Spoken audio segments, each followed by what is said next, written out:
The second isomorphism theorem for groups states the following.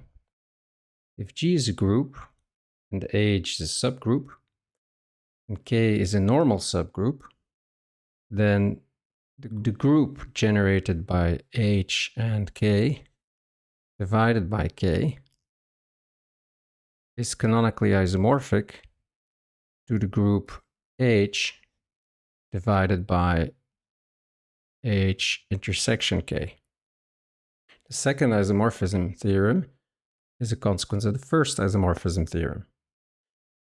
So first of all, it is obvious that K is a normal subgroup of HK if HK is indeed a group.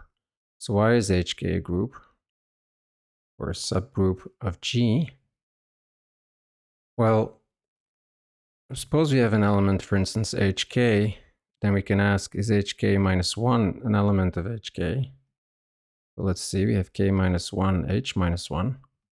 So is this an element of HK is the question. Well, since K is normal, we have that, for instance, HK minus 1, H minus 1 is an element of K, which we can call K tilde. And therefore, we have that H minus 1, K tilde, which is equal to K minus 1, H minus 1. This is clearly an element of HK, and therefore, indeed, this inverse we were looking for is indeed an element of HK. So this makes it a subgroup.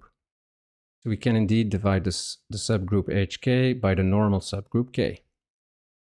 Now we will use the first isomorphism theorem, and we'll apply it to the homomorphism, which maps H into HK over K by mapping H into the subset, into the coset HK.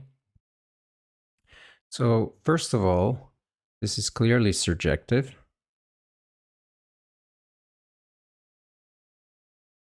So therefore, we will have an isomorphism between the image HK over K and H divided by the kernel of this map.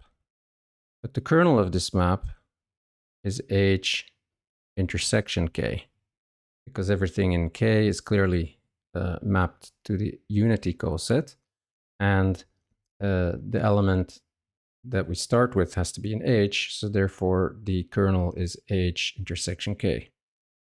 Now, this is an isomorphism by the first isomorphism theorem.